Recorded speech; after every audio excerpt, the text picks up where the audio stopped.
Ricardo, bienvenido nuevamente ahora en esta temporada 3 para una nueva entrevista de M2M Tribe, ahora en este formato de podcast ya presencial, no vía Zoom, Sí. como aquella vez. Y pues te doy la más cordial bienvenida, y si te pudieras presentar aquí con toda la gente que nos ve y nos escucha en las diferentes plataformas, para quien no te conozca, que eres muy conocido aquí en San Luis, pero Tanto. ¿quién es el licenciado Ricardo Preciado? Pues mira, ¿quién es? Híjole, una pregunta difícil, ¿no? Saber quién eres. Pero mira, yo como abogado, pues digamos, en este aspecto de mi vida me dedico especialmente a todo lo que tiene que ver con derechos humanos, ¿no? Mis maestrías, doctorados, un doctorado que estoy terminando es precisamente en derechos humanos y acceso a la justicia, y desde esta perspectiva holística, de esta perspectiva ecológica de derechos humanos transversal, es desde donde, digamos, afronto los problemas que se suscitan entre particulares o entre empresas y particulares o entre empresas, y en relación con los derechos y obligaciones que tiene cada individuo, ¿no? Cada persona como tal, física, moral, como lo establece la Constitución.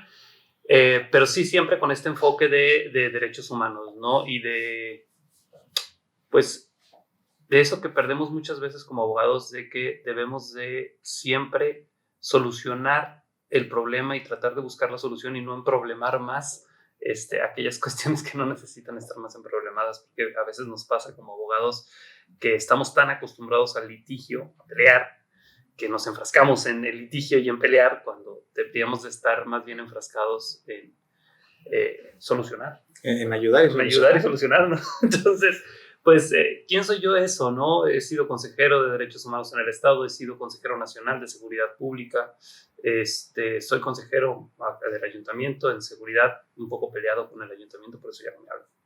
Pero, pues, mi compromiso en términos generales siempre ha sido con ayudar y con los derechos humanos, ¿no? Desde todas las trincheras desde las que trabajo, ¿no?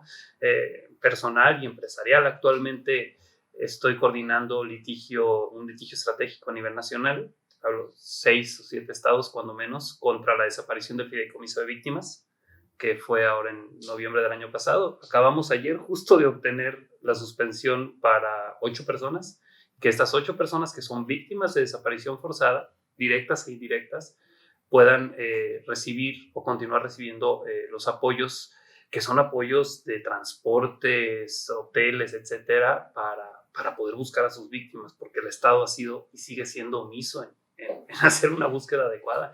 Imagínate que son los propios familiares los que tienen que ir a estar avarillando y rastrillando en los campos para buscar restos, para ver si son esos pues los restos de sus seres queridos y desaparecidos, ¿no? Complicado, pero eso soy, ¿no? Eso hago y a eso me dedico. Y fíjate que a lo mejor en eso de quién eres, creo que va muy de la mano, y ahorita yo quisiera a lo mejor en esto que nos acabas de platicar hacer dos preguntas o dos paréntesis ahí muy breves. El primero sería ¿por qué en esta, pues vamos a decir, en esta carrera de la abogacía, por qué especializarte en derechos humanos y por qué no en fiscal, en penal, etcétera, alguna otra de las ramas? ¿Por qué como tal derechos humanos? En eso de quién eres y por qué lo escogiste. Y la otra es, en este fondo, en esta parte que nos platicas del asunto que están llevando por el tema de la desaparición de víctimas, ese fondo que se eliminó, si nos puedes andar un poquito más, o sea, decir cómo era antes y cómo es hoy y qué es lo que están peleando, ¿verdad? Sí, claro. A ver, sí, pues mira, yo creo que fue un tanto circunstancial el que yo llegara a la carrera, pues digamos que yo hubiese elegido una especialidad en materia de derechos humanos, y que siempre he dicho yo cuando me preguntan esto, porque no es la primera vez que me dicen, pero ¿por qué llegaste acá? Digo, pues es que yo no lo elegí, más bien me eligieron, ¿no? Es el camino que me eligió, no el camino que yo elegí, porque es un camino muy complicado, muy pesado, física, emocionalmente, psicológicamente, porque es pelear siempre contra el Estado. Entonces es complicado, ¿no? Porque tienes al poder del Estado en contra de lo que tú estás haciendo. Pero fíjate que a lo mejor ahí, perdona que te interrumpa, Ricardo, creo yo, porque también, o sea, quisiera también aquí precisar que no solamente, además de ser el primer entrevistado con el que partimos este proyecto en marzo del año pasado, también eres amigo mío de ya hace muchos años, ¿no? Entonces yo te conozco como tal y creo que también digo, ese camino que te eligió a ti, pues te eligió de una muy buena manera porque antes, mucho tiempo antes, digo, sin andar tanto eso era, ibas a ser médico, ¿no? Sí, sí, Doctor en medicina, cambias el tema de la abogacía y ahorita te metes en derechos humanos donde, fíjate que ahí es donde quisiera llegar, que además de que es difícil el tema de derechos humanos porque te peleas contra el Estado, o sea, contra la institución del Estado como tal, que es complicado, pero podría ser tan complicado como a lo mejor un fiscalista o alguien en temas administrativos que también se enfrenta contra el Estado, pero en el tema de derechos humanos yo lo veo todo más complicado porque ves el sentir de la gente, sí.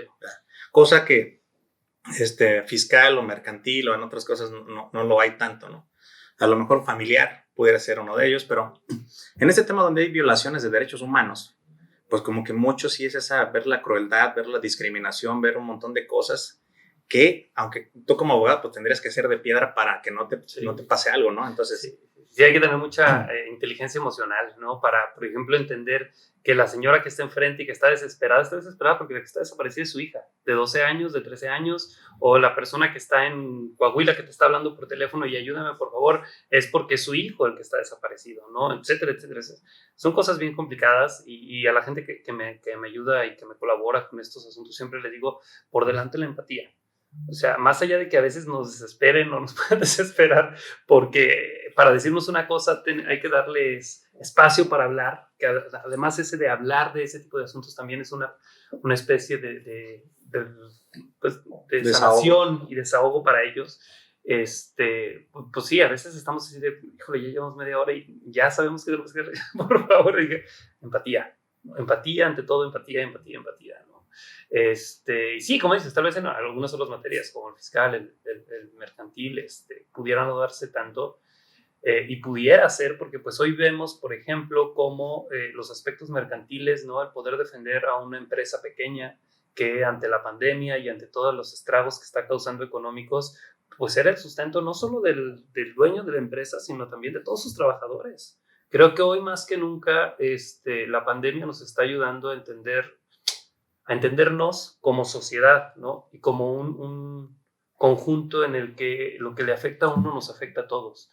No es que esta pandemia no afecte a los ricos, no es en ese sentido, nos está afectando a todos, ricos, pobres, por igual, ¿no? Al final de cuentas, aquella teoría de la entropía y aquella frase que dice que una mariposa que aletea en Norteamérica puede llegar a causar un huracán en Asia, ¿no? Bueno, pues así es esto, pero si algo podemos sacar de lo que nos está pasando en medio de todo este caos, pues es eso, que nos estamos dando cuenta que estamos más conectados de lo que quisiéramos en muchos aspectos o de lo que nos hubiéramos imaginado en algunos otros.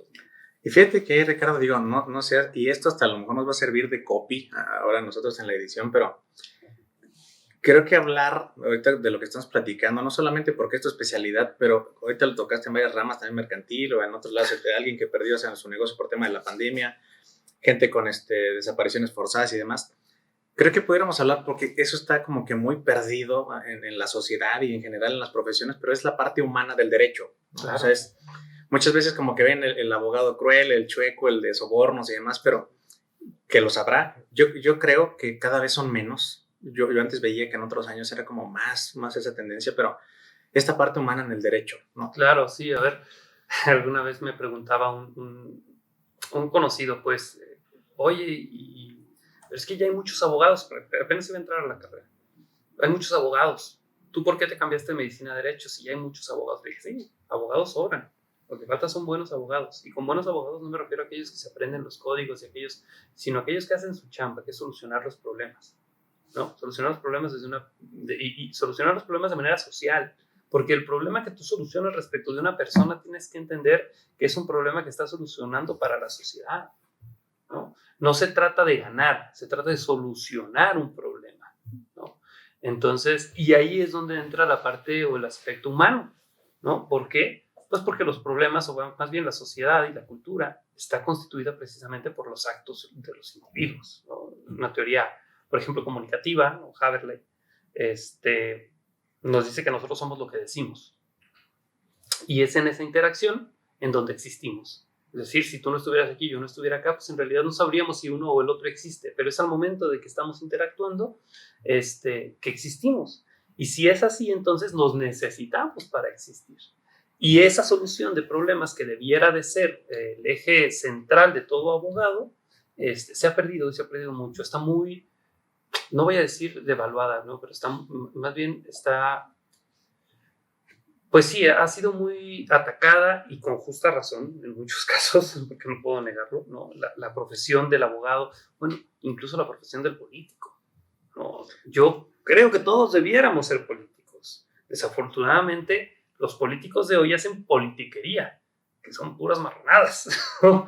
Pero es este tipo de cosas lo que nos pasa y se asocian mucho a los políticos con los abogados, ¿no? Porque además muchos de los políticos son abogados. Fíjate que a lo mejor ahí sí, o sea, sí coincido contigo, pero no totalmente. O sea, creo que el tema de la política todavía, yo no sé si será por experiencia propia, pero fíjate que yo tengo muy buenas experiencias con abogados. Sé que sí hay muy malos y demás, pero mi experiencia personal es buena. Y en el tema de los políticos, aunque se pueda asociar, creo que en el tema de política sí está totalmente, eso ya es Sí, cosa aparte, ¿no?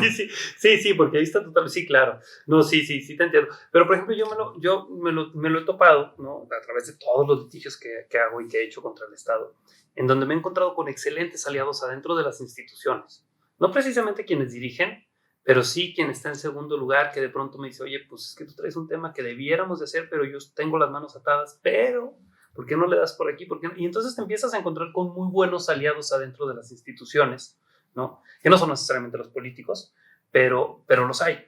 Hay algunas gentes, muy pocas, muy pocas, que de pronto parecieran honestas en lo que dicen, ¿no? Pero no en lo que hacen. En la política dicen que es el arte de comer caca sin hacer caras. Entonces, algo así. Pues es complicado, ¿no? La desconfianza, y alguna vez lo comentaba con una amiga que se dedicó a eso. Decía, es que una vez que entras aquí, tienes que estar siempre lista y viendo cómo joder al otro, porque si no te van a joder a ti. Y entonces partes de ahí. Entonces todos sus actos y todos sus pensamientos y todos están encaminados a eso, ¿no? Porque si no te van a joder a ti, porque si no te van a joder a ti. Y vamos, sí, pues en términos generales, pero al final, y yo más bien me refería a la política como un aspecto ontológico, es decir, como que la polis es lo que nos pertenece a todos, y por eso digo que todos tendríamos que estar interesados. Todos deberían tener una parte, un interés en la política. Claro, es esa parte en la que yo digo, bueno, todos tendríamos que tener ese interés, todos tendríamos que tener el interés por informarnos quiénes son los candidatos y por escoger al menos peor. Y lo digo así con peor, porque están jodidos todos. Ahorita acabas de tomar un tema bien, un punto bien importante, y lo platicamos antes de empezar lo de la entrevista, que parte de los pilares o las bases como tal de esta tribu, cuando lo arrancamos hace un año, que tú fuiste el que cortó y por ahí el listón, Ricardo, empezó como con una necesidad de querer fomentar como parte de activismo social el emprendimiento, la transformación digital, pero sobre todo creo que hoy pudiera parafrasearlo y decir, es que de esta tribu y estas entrevistas nos ayudan a enfrentar uno de los mayores enemigos que tenemos en México y en algunas partes del mundo, que es el tema de la ignorancia. Sí. Entonces, y ese tema de ignorancia viene de la mano de muchas cosas, culturales, educativas y demás, pero ahorita en ese tema de elegir al mejor candidato, de informarnos, etcétera, pues creo que parte de ahí, o sea, el fondo como tal es que todos en algunas cosas, en muchas cosas somos ignorantes, pero sobre todo deberíamos de tener esa parte política dentro, o esa sabiduría de elegir quién nos gobierna. Claro, sí, y fíjate que tomando el tema de ignorancia, la ignorancia es la más grande prisión que tenemos, ¿no? Tanto en lo individual como en lo colectivo.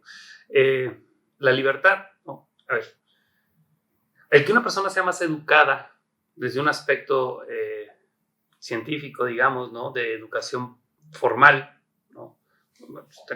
Quien puede tener un doctorado, 2, 3 o 4, los que sean, no significa necesariamente que sea una mejor persona, pero en términos generales va a ser una persona más libre. ¿Y por qué va a ser más libre? Porque va a estar en condiciones de poder elegir con base en todo el conocimiento que tiene respecto de algo. Y esas condiciones son las que no se dan a la gente pobre o a la gente a la que se le ha relegado históricamente, ¿no? A la pobreza y a la desinformación. Porque al no tener ellos esa información están atados a lo poco que conocen, ¿no? Y entonces estas ataduras y esta ignorancia, porque no es otra cosa que ignorancia, pues los aprisiona, ¿no? Y esta teoría, por ejemplo, que se tiene sobre la falta de ambición de la gente pobre es que lo que no se entiende es que no es una falta de ambición, es que es un desconocimiento de que pueden tener algo más, pero al que gobierna y al que está en el poder, pues le interesa que la gente siga así, para que no tenga ambiciones y para que no le pidan más, ¿no? Entonces, por eso la ignorancia es una forma del control de masas tan importante y que la única manera de contrarrestarla y de salir de esa presión es a través de la educación, es a través de la información, es a través de la divulgación de ideas, que es lo que se hace, por ejemplo, con esta tribu, este podcast, y es lo que están haciendo, eh, para que más gente tenga la posibilidad de elegir en igualdad de circunstancias y, por tanto, elegir con libertad. Y en esa, fíjate, esa misma elección, en esa elección de la gente, digo, y no solamente política, no, sí, como dices, ese conocimiento nos da una libertad de elección, pero en todos los sentidos. Oh. ¿Se explico? Desde qué trabajo queremos o qué profesión nos queremos dedicar, en temas de salud, en temas de parejas, en temas de etcétera. El mismo conocimiento nos va dando esto que tú dices, el conocimiento a lo mejor nos da esa herramienta de libertad en muchos aspectos. Aquí, Ricardo, fíjate que también quisiera, ahorita yo saqué por aquí unos puntos donde, digo, algunos son muy sosos y otros son, sí, a lo mejor como para ver un tema de trasfondo, ver qué es lo que piensas, ¿verdad? Pero yo creo que ahorita de los que anoté aquí, digo, no ir en ese orden, pero ahorita que te quería preguntar, aquí hay un tema sobre todo hablando de libertad de expresión.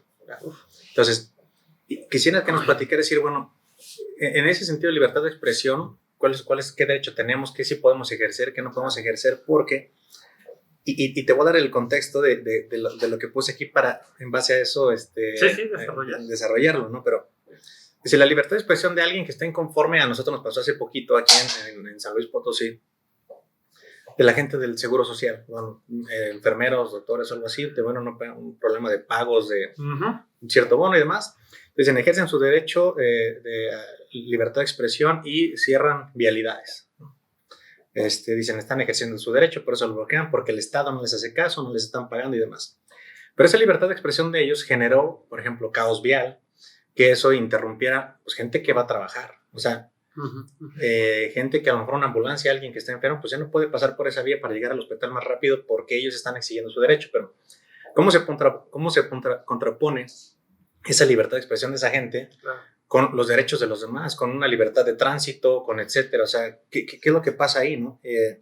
Y también esta libertad de expresión, y algo que pues, nosotros estamos en esta plataforma es totalmente digital. O sea, estamos en Facebook, en Instagram, en TikTok, en Spotify, en Apple Podcasts, etcétera. Todo es totalmente digital. Entonces, en ese tema es, ¿cuál es el alcance de la libertad de expresión en redes sociales? ¿No? O sea, porque ya ahorita cualquier persona puede decir lo que sea en redes sociales. ¿Eso tiene algún alcance legal? ¿No lo tiene?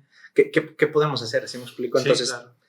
Ahí en eso, y digo, ¿y cuándo entra que mi libertad de expresarme, lo que yo quiero, no esté difamando a alguien más? O sea, ¿cómo mi libertad de expresión hasta dónde llega?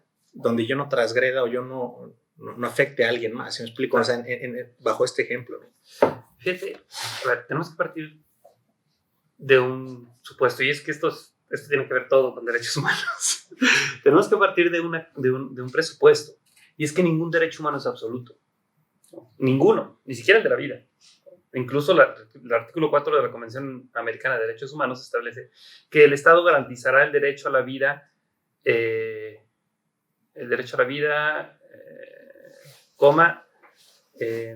principio, desde la concepción. ¿No? En general, desde la concepción, así dice.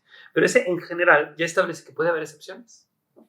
Y las excepciones se están viendo y se están dando, y en San Luis tenemos varias, ¿no? Por ejemplo, cuando es un caso de violación, ¿no? O cuando es un riesgo de muerte para la madre, ¿no? Son casos que están regulados, que están legalizados en San Luis Potosí y en muchos otros.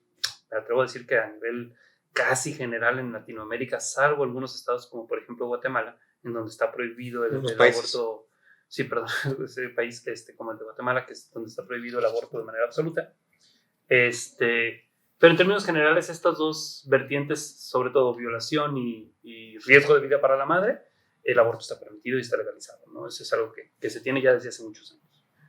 Y ahí nadie tiene discusión, ¿no? Porque es algo que todo el mundo dice, bueno, pues que sí, es lógico, como que no hay un punto de discusión. La discusión está en otros puntos o en otros aspectos, a los que no voy a tocar. Pero con esto solo te quiero dar ejemplo de que no hay ningún derecho humano absoluto. Es decir, todos los derechos humanos se ponderan, no se jerarquizan, sino que se ponderan dependiendo del caso. Y para tratar de responder un poco una pregunta tan compleja, voy a poner al menos dos casos. Uno que es el primero en Alemania, mediados del siglo pasado, ¿no? Eric Luth, que era un cineasta alemán, que durante la época nazi hizo propaganda en favor pues, del nazismo, a través de sus películas, a través de comerciales, etc. Por ahí de los 60s, perdón, terminada la Segunda Guerra Mundial, etc., él iba a estrenar una película que se llamaba La Amada Inmortal. Y el secretario de Cultura, por llamarle de alguna manera, el similar en Alemania en aquel entonces, llama al boicot de la película, para que no se estrene, para que no haya cines, y esto llega hasta la corte alemana, ¿no? Esto habla de 1960, ¿no?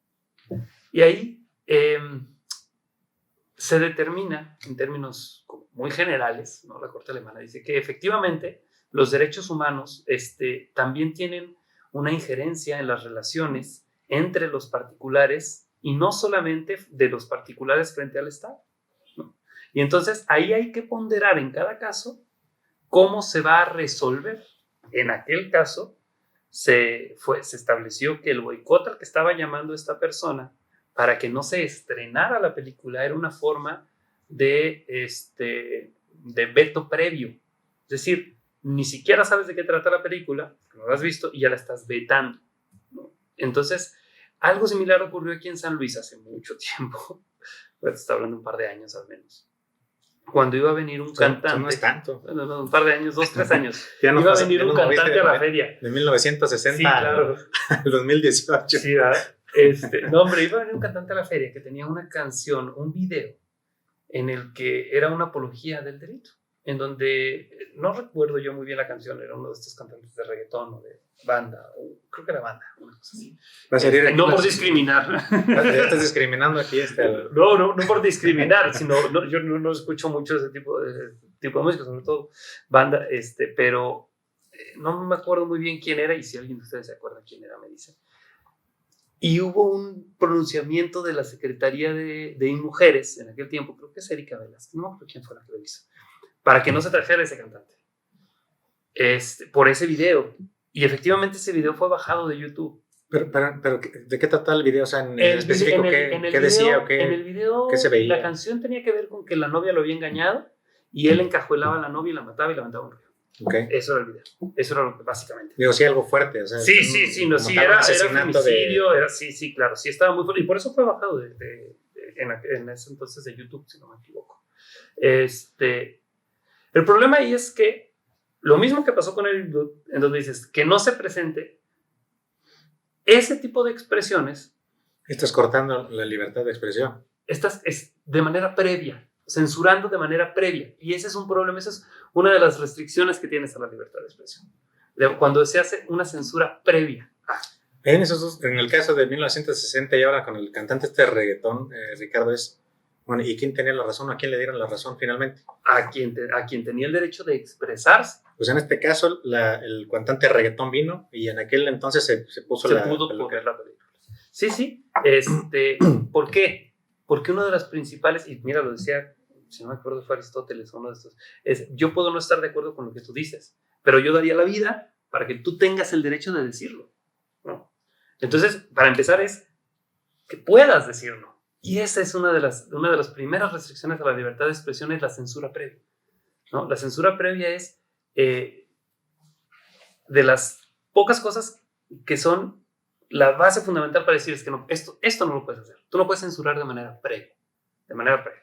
Ahora, Un segundo aspecto de la libertad de expresión es, un poco lo toqué con lo otro, la incitación a la violencia, la incitación a la discriminación, la apología del odio, le llaman, ¿no? Y con esto me refiero, el odio, no solamente al discriminar, ¿no? Sino al odio que se da frente a diversas personas por aspectos particulares o concretos de esas personas, ¿no? Por ejemplo, ahí en esa apología, ahorita que mencionas, porque no quisiera dejar pasar el punto, Ricardo, pero a mí, digo, en lo personal, estos temas de leyes y como que todas esas cosas me gustan mucho, me apasionan, y yo no tengo ningún conocimiento de leyes, ¿no? Pero no tenías. A donde quiero llegar es, en esa apología del odio, que dices, bueno, no debe de haber censura previa. Dos, porque también este tipo de el asesinato de esta muchacha, de la novia del reggaetón y demás, o en aquel caso nazi, hay fomentan el odio, la violencia y demás. Pero no pudiera ser algo tan sencillo como decir, oye, pues si quieres ver la película y si no la quieres no la veas. Y dos, pues termina siendo ciencia ficción, ¿no? Porque en ese caso es, ahora que está pasando de moda los thrillers de Godzilla contra King Kong, oye, pues no pongan eso porque eso a final de cuentas es un cierto grado de violencia y demás. Y hay todos esos matices ya también en la sociedad en general, donde pudiera ser que ya en una película, si una mujer le da una cachetada a un hombre, decir, oye, pero eso también ya es violencia. En esos grados de violencia decir, oye, pues, a final de cuentas es una película. Digo, no es que se haya grabado un delito como tal, un asesinato real, es ciencia ficción. Y la otra es, si quieren, véanlo, y si no lo quieren, no lo vean, ¿no? Pero a donde quiero llegar con esta pregunta es, sea cual sea la gravedad de la violencia, la incitación, el tópico de esa libertad de expresión que cada quien pueda hacer a través de música, de videos, de una entrevista en redes sociales y demás, sea cual sea el grado, ¿debería de existir o no censura, ya sea previa, durante, previa no puede posterior haber. Y demás? Previa no puede haber. Lo que sí es que son censurables aquellas expresiones que inciten al odio. A ver, con odio no me refiero a violencia. Violencia la puede haber. Es decir, puede haber expresiones de violencia, ¿no? Pero lo que no puede haber son expresiones de odio. Por ejemplo, el caso del feminicidio. Ahí tienen una discusión teórica que no vamos a entender. ¿Cómo se llama una? ¿Cuál es la diferencia entre femicidio y feminicidio, ¿no? Y porque es una traducción del inglés, etcétera. Ahí hay una discusión. Rita Segato, que es una de las feministas más reconocidas a nivel mundial, latinoamericana, es de las primeras que ocupa la palabra feminicidio. En fin, no voy a ahondar en eso. La diferencia entre, bueno, pero ¿por qué no hay una palabra para el homicidio? Le dije, es que es homicidio, femicidio, fem y hom, ¿no? Entonces sí existe. El problema, y lo dije hace un poco, y siguiendo un tanto la teoría de Habermas sobre la comunicación, ¿no? Nosotros existimos porque nos comunicamos, ¿no? Es que dentro de ese discurso, porque este es un discurso social, lo que tú y yo estamos hablando aquí ya no es nuestro. También va a pertenecer a la gente que nos está viendo y a la gente que está escuchando. Claro. Y ellos van a interpretar lo que quieran interpretar de lo que tú y yo estamos diciendo, que puede ser muy diferente a lo que yo quise decir y puede ser muy diferente a lo que tú entendiste de lo que yo dije, o viceversa. O quieren entender lo que quieran entender. O quieren entender lo que quieran entender, pero lo que nosotros estamos diciendo ya no nos pertenece. Ya lo dijimos y entonces se vuelve en una comunicación social. Este es un poquito de la teoría comunicativa de Habermas. Muy poquito. Y es justo el punto es que los discursos de odio, es decir, yo no puedo comentarles, es que hay que matar a Oscar. ¿Por qué? Porque Oscar es una muy mala persona o porque Oscar está barbón. O sea, ese es un discurso de odio y esa es una incitación al odio, ¿no? Es odiarte por alguna cuestión particular tuya, como el caso de los judíos, el caso de los negros o el caso de las mujeres, ¿no? Esos son los discursos que están prohibidos. No la violencia. Puede haber violencia vamos, nosotros, hay algunas restricciones, ¿no? Y las debe de haber para niños, etcétera, ¿no? El desarrollo humano en sus diferentes etapas, ¿no? Piaget, el desarrollo cognitivo del ser, pues asume y perfila su identidad a partir de lo que ve y de lo que escucha, ¿no? Y no sé si te acuerdas o viste la película esta de El Infierno. Uh-huh. Como el niño ¿no? El niño que le mataron al papá y que el tío... Sale con al la final, metralleta, ¿no? claro, porque es lo que vio y es lo que hizo toda su vida. Y así se construyó y para él se normalizó esa violencia, ¿no? Pero eso no es un discurso de odio. El discurso de odio es, vamos a tomar el Capitolio, ¿no? Yeah. Para ser como más concretos y el caso específico. Yeah. Ese sí es un discurso de odio, ¿no? En términos generales, ese sí es un discurso censurable. No de manera previa, pero censurable a posterior. Yeah. ¿No? Esos son los discursos de odio que están vetados por la libertad de expresión.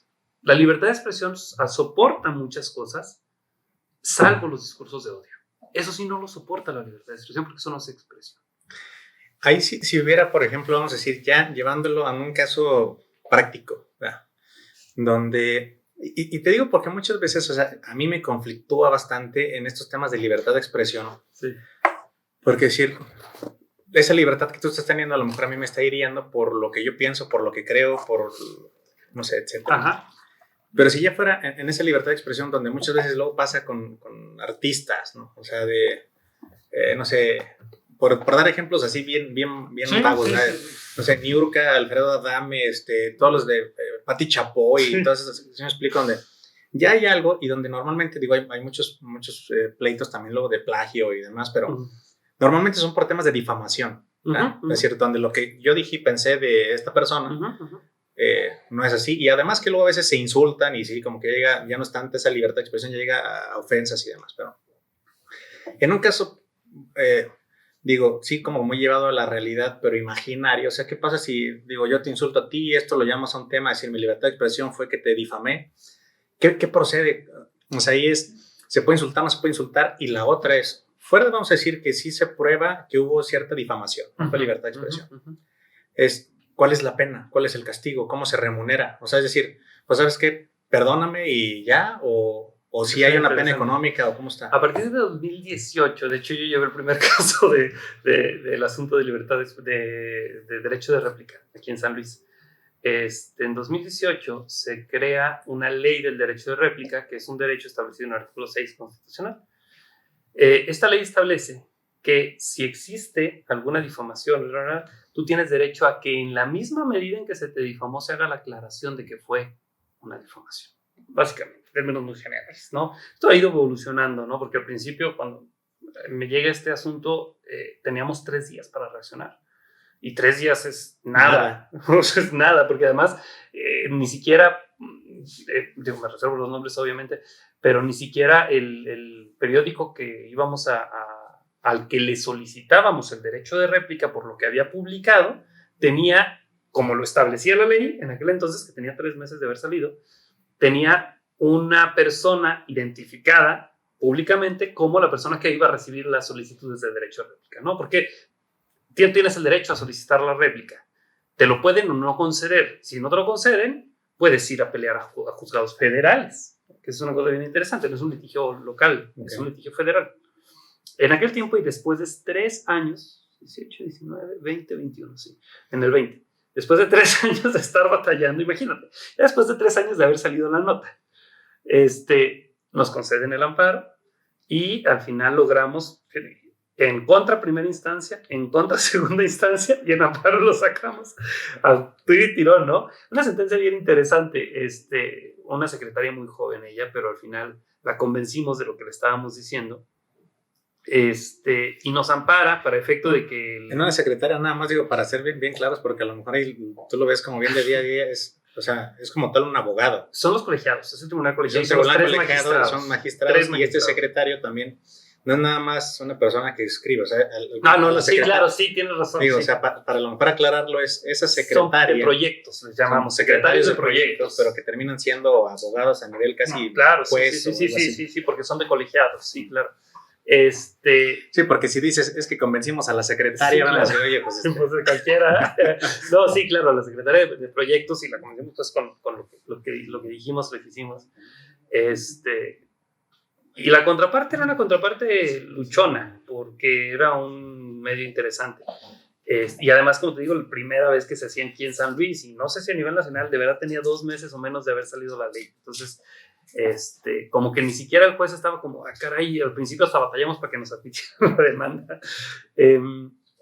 Pero ya después de 3 años, lo que pasó es que el periódico tuvo que exponer lo que nosotros le pedimos 3 años antes, que expusiera en el periódico, en la misma página, en el mismo lugar, en el mismo día en que había hecho la difamación, ¿no? Lo que nosotros sosteníamos que era una difamación, ¿no?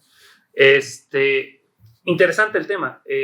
Hoy día tenemos esa ley del artículo 6 constitucional que nos permite, ¿no?, cuando se trata de medios, reclamar, ya no son 3 días, ya no son 15 días, afortunadamente eso se cambió en 2019,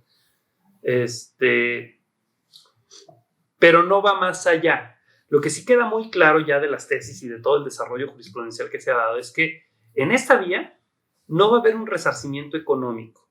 El resarcimiento que busca siempre es moral y un tanto en la misma medida en que te viste afectado. Si es en televisión, si es en radio, es lo mismo, ¿eh? Te tienen que dar exactamente el mismo espacio, con los mismos tiempos, para poder tú exponer por qué eso que dijeron es falso o es una difamación.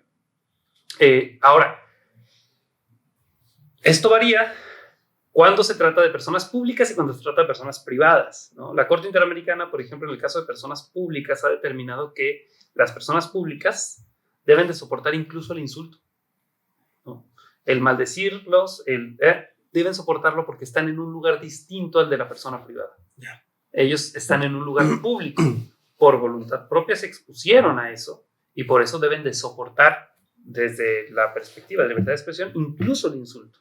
Ahí en eso, o sea, entonces en este caso porque a lo mejor estás de más decirlo, no sé qué tanto, pero todo este show que arman estos artistas por ser personas públicas, vamos a decir, está tolerado por ley. Sí, digamos, sí.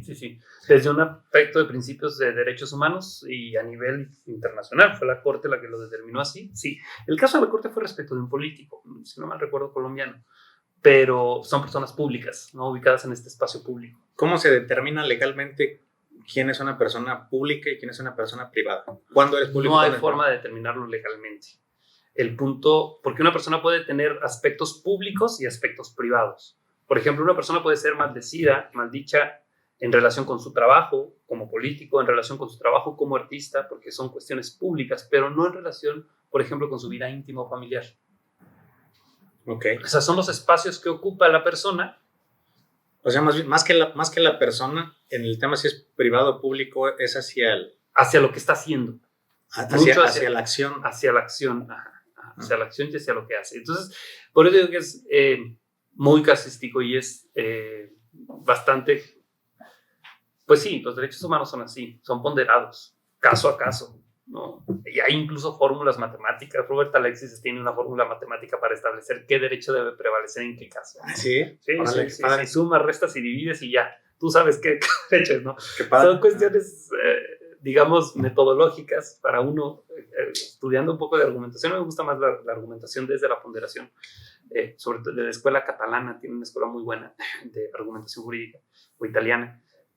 Pero Robert Alexis tiene su fórmula matemática, ¿no? Y son cosas raras porque estás hablando de argumentación, al final de cuentas, ¿no? El derecho es argumentar y convencer al otro.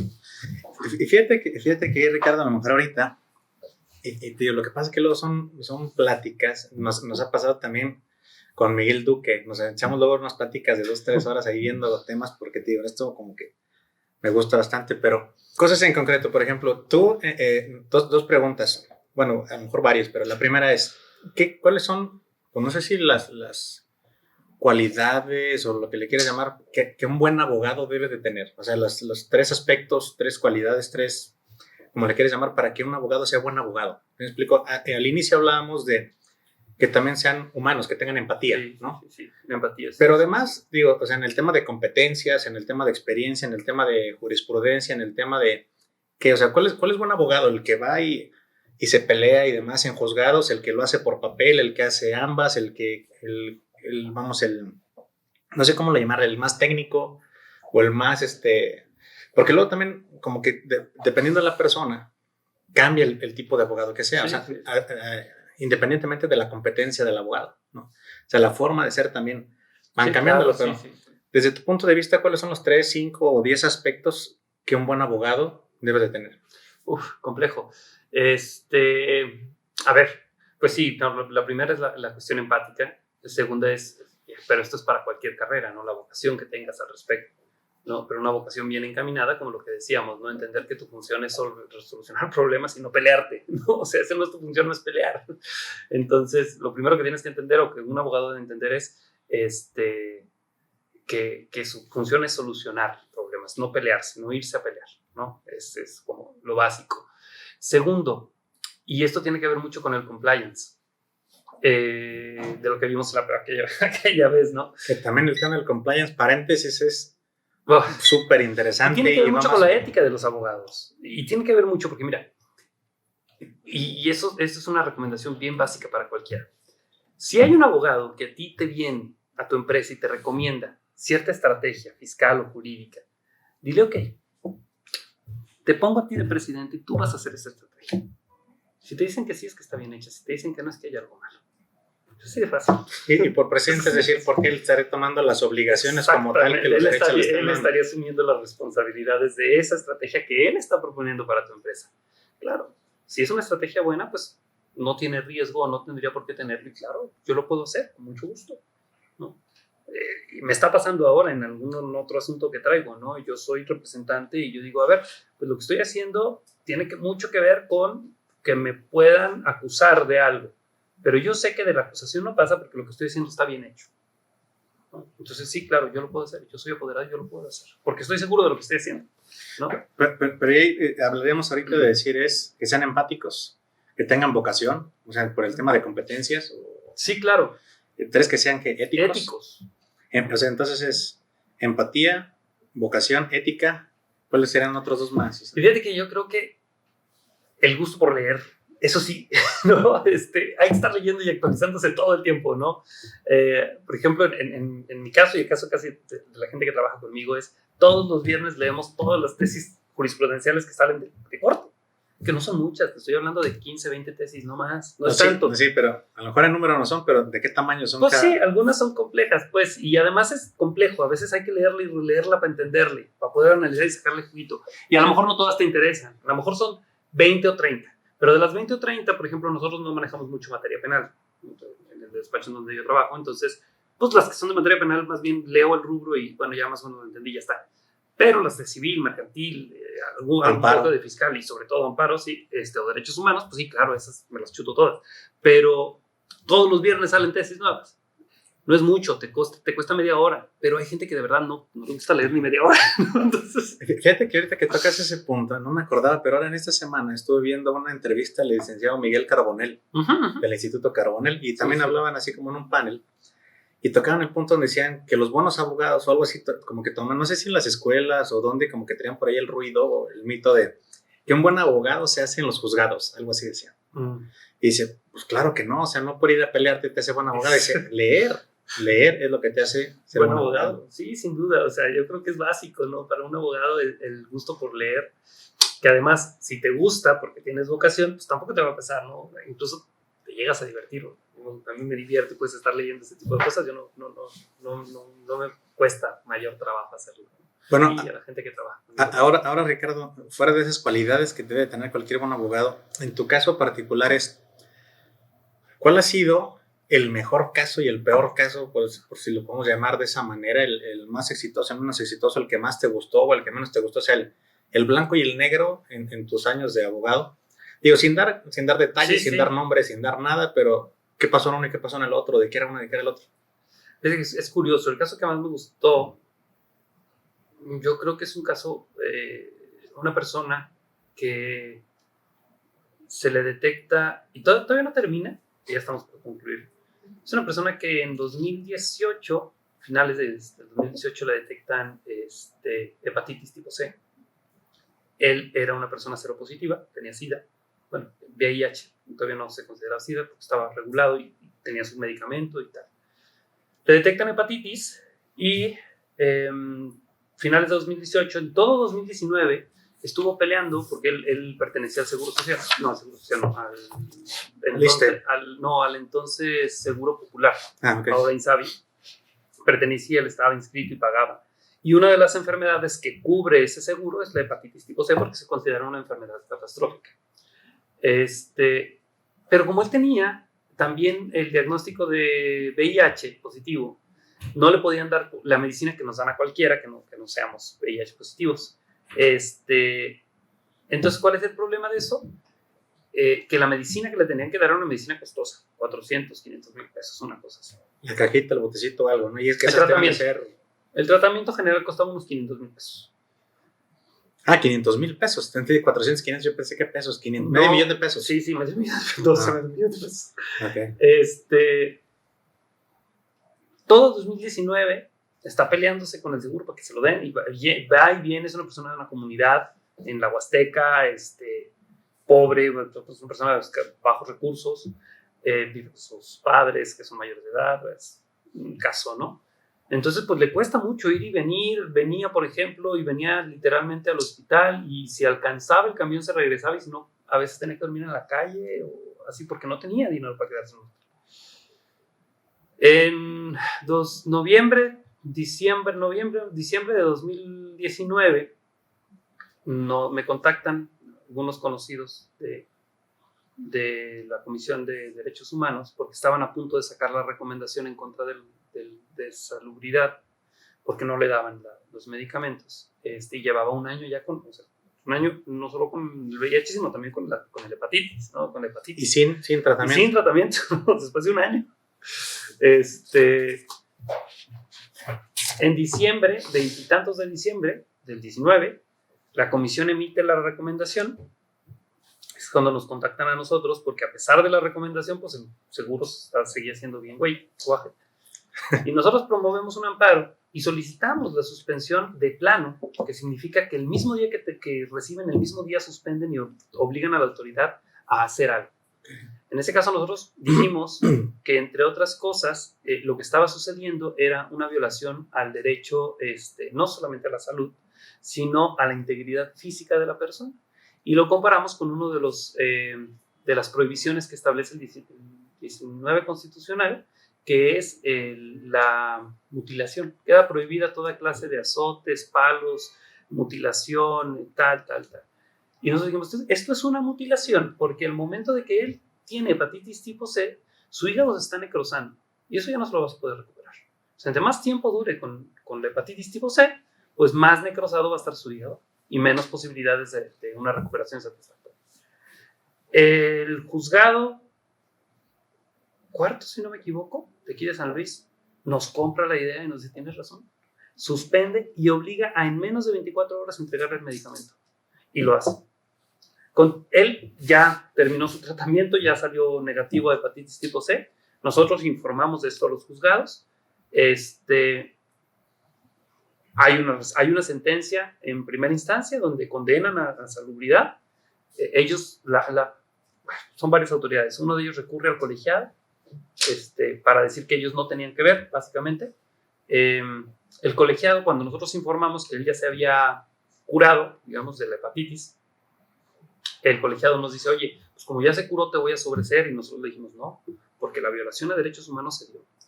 Y fue gracias a esa suspensión que pudo salir adelante. Entonces, tienes que condenar. A pesar de que ya está curado de la hepatitis, hubo una violación a derechos humanos. Se hizo la reparación como tal. Bueno, exacto, lo que buscamos es la reparación integral, ¿no? Entonces, pues ya el colegiado no la compra también y condena, sobreseer respecto de ciertas autoridades, pero condena al final de cuentas al hospital, y ahorita ya estamos en el cumplimiento. Ya no hay más cumplimiento que el que ya se dio, pero el punto era dejarnos este tipo de antecedentes. Incluso para que en otros casos sirva como tal, como de jurisprudencia, y tenga la base. Son antecedentes bien interesantes. Y ese caso, digo ahorita porque la pregunta era, ese caso fue el... Ese es el grato. El grato. Sí. Ahorita vamos al no grato, pero... Fíjate que ahorita que precisamente hablas de eso, de este tema de medicamentos a través de las instituciones de salud, del gobierno y demás, no se dio, y ahorita nos platicas este caso que fue un caso de éxito para la persona con VIH y hepatitis, pero ¿qué pasa hoy, Ricardo? O sea, hoy en día, vamos a decir, enero 2021, donde las instituciones de gobierno, y no en una persona, sino en cientos o miles, o no sé si serán, en cómo estaremos ahorita en cifras, pero donde no hay camas, donde no hay medicamentos, donde no hay suero, donde no hay anestesia, donde no hay aparatos para intubación. Sí. ¿Qué pasa ahí? O no hay tampoco ni siquiera para proteger. Otro caso médico o los doctores, ¿verdad? También caso que llevamos fue el de un médico, justo. Médicos, enfermeros, personal que está de camilleros y demás. ¿Qué pasa en ese caso? O el Estado puede decir, como son causas de fuerza mayor y nos están rebasando y demás, no aplica. No tanto así, porque de hecho no lo hizo, ¿no? A ver, cuando existen ciertos acontecimientos extraordinarios como lo es una pandemia, que el Estado nunca la quiso declarar pandemia por cuestiones laborales. No, que además hay eso, un dato técnico que a lo mejor ayudaría sí, a este ejemplo, ¿no? Chistosa. Porque sí, el Estado nunca quiso declarar la pandemia, porque si lo hubiese declarado como pandemia y no como emergencia sanitaria, que fue lo que hizo, habría aplicado el artículo X de la Ley Federal del Trabajo, que establece que se pueden reducir los salarios al mínimo, sin culpa para los empresarios y bla, bla, bla. Entonces el Estado determinó que eso se está litigando. Ojo, eso se está litigando, no ha concluido, ahí está el litigio. Pero el Estado determinó que este no era un caso de pandemia, sino de emergencia sanitaria, ¿no? Y por eso no aplica el artículo. No aplicó los salarios mínimos para los trabajadores, digo, en uno de los casos, pero creo que en este tema también del tipificarlo como pandemia, no solamente es de que se impide como tal bajar a los mínimos a los trabajadores, pero también hay otros temas en cuestión de impuestos y cosas de esas, ¿no? Sí, claro, sí, ese es uno de los casos. Es un tema por ahí también ahí medio fiscal, complicado. Sí, por eso fue la razón por la que determinaron no hacerlo, o no determinarla como pandemia. La Constitución lo prevé, como caso de emergencia. Pero bueno, sí, ahí sí lo permite, pues la ley sí lo permite, sí permite que el Estado en ciertos casos diga, esto no lo puedo hacer porque no me alcanza, porque hay guerra, porque hay una invasión o porque hay varias cosas. Pero fíjate que ahí es donde quiero estresar el punto precisamente. Es decir, aquí nuestro gobierno en México, como tal, como no lo declaró como pandemia, no entran en esos supuestos, ¿no? Entonces, como es una emergencia sanitaria y no es una pandemia, no tendría esa causa mayor para poder decir, por eso tuvo mujer, hombre, niño, niña, persona, doctor, enfermera y demás, que no te suministramos los medicamentos y que tuvo una afectación, como este tema del ejemplo de la hepatitis C, ¿qué procede? O sea, pudieran ellos decir, vamos a hacer un tema colectivo y decir y que nos hagan la reparación del daño, porque a partir de ahí vamos a decir en nuestro caso, es decir, yo fui y no me atendí, porque no me atendiste, hubo cierta mutilación, como en este caso, hubo daños, es algo que voy a cargar toda mi vida, hubo muertos, etcétera. A través de derechos humanos se pudiera hacer alguna demanda al Estado para hacer esa reparación integral. Sí, claro. Pero Ricardo, pues ahí entonces te van a llegar a ti y a todo el mundo. El problema es que apenas estamos entrando a entender cómo funciona eso. De hecho, este caso justo de la hepatitis me lo voy a llevar a la otra parte de la reparación integral, porque quiero ver por dónde va el camino, empezar a abrir brecha, porque no hay de otra. Pero sí, la reparación integral no solamente es que te hayas curado, sino que si quedó alguna afectación, ¿no? Entonces el Estado tiene que indemnizarte de alguna manera, ¿no? Y para allá vamos. Por eso digo que todavía sigue, este juicio todavía no termina, pero es un caso de satisfacción. Otro caso que tiene que ver todo con esto, que el mismo Estado dijo, ok, todos los doctores, todos, los de IMSS y tal, tienen que atender IMSS. Tienen que atender COVID. Y entonces un conocido médico, que era ortopedista, dice, oye, ¿yo cómo voy a atender COVID? Además tengo un niño de 4 años. No, y además la competencia, ¿no? Y dijo, si me llega un enfermo de COVID a ortopedia, claro que lo atiendo, porque es mi responsabilidad y es lo que yo sé hacer. Pero que me metan a mí a los cuartos, a mí como médico ortopedista, a los cuartos, y ahí están los acuerdos, a atender pacientes COVID, ¿como de qué? ¿Qué les voy a decir? Respírale, pues. ¿Qué les receta? Sí, no, claro. Entonces, él dijo, a ver, pero no me voy a pelear, ¿no? Yo tengo una vocación, tal, pero que me den los suministros que ellos mismos dijeron en ese acuerdo que me iban a dar, porque no me los han dado. Fuimos al amparo. ¿Qué eran qué suministros? Traje, gafas, protección, temas de seguridad y capacitación para poder tratar a pacientes con COVID. Fuimos al amparo, también nos dieron la suspensión. Y la obligación para el Estado fue, yo no estoy pidiendo nada que tú no hayas dicho que ibas a hacer. Tú dijiste que les ibas a dar y que les ibas, dale. Antes de meterlo, dale. Bueno, Fíjate el grado, que te digo, litigar contra el Estado. Fuimos contra el director y el director dijo, yo no soy, es el de arriba. Vamos contra ampliamos la demanda. Vamos contra el de arriba, porque el de arriba le manda una carta diciendo lo que tenía que atender. Yo no soy, es el nacional. Pues ampliamos la demanda 3 veces, suspensión, suspensión, suspensión. ¿Por qué? Porque cada que nos otorgaban la suspensión respecto a uno, le llegaba otra carta por otro lado y por otro lado. Hasta que la tercera vez le dije, oye, falta que me manden al conserje a que le obligue a meterse. ¿De qué se trata? Pues yo contra quien estoy yendo es contra la institución, no contra el director, ni contra el jurídico, ni contra el general. O sea, ¿de qué se trata? Y sí, ahí sí ya se puso la juez muy estricta y dijo, a ver, y cualquier otra te destituye del cargo, porque además una violación o una suspensión es destitución del cargo. Al final esta persona tuvo que salir del país porque se le presentó otra oportunidad y renunció. No, se le presentó otra oportunidad, una buena oportunidad.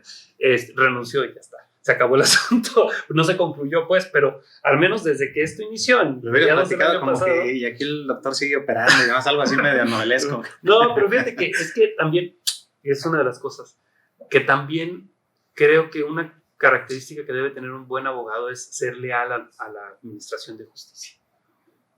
Y muchas veces, con tal de ganar, somos desleales. Los abogados en general son desleales a la administración de justicia. Y eso está muy mal. Porque tarde que temprano todo cae. Pero si te estás engrandando con un abogado hábil, seguramente lo va a descubrir. Entonces, la lealtad sí siempre tiene que ser respecto de tu cliente, pero también respecto de la administración de justicia, porque te decía hace rato, tienes que entender que lo que le estás solucionando a tu cliente es una solución no solo para él, sino para la sociedad en general. Estás resolviendo un problema del tejido social, ¿no? Entonces, y en este tema de que dices de procurar y ejercer la justicia como tal, pues de hecho el símbolo de la justicia es ahí la balanza, esa en el... Y con la venda, la venda en los ojos, o sea, decir, yo aquí no tengo actos de discriminación, no tengo prejuicios y demás, y se va a hacer de esta manera, ¿no? Claro. Fíjate que, Ricardo, digo, antes de pasar a otro tema, a lo mejor unas preguntas más. Falta el caso malo. El caso malo, ¿no? Ahorita te lo platico. Es muy sencillo. Porque malo por cuestiones.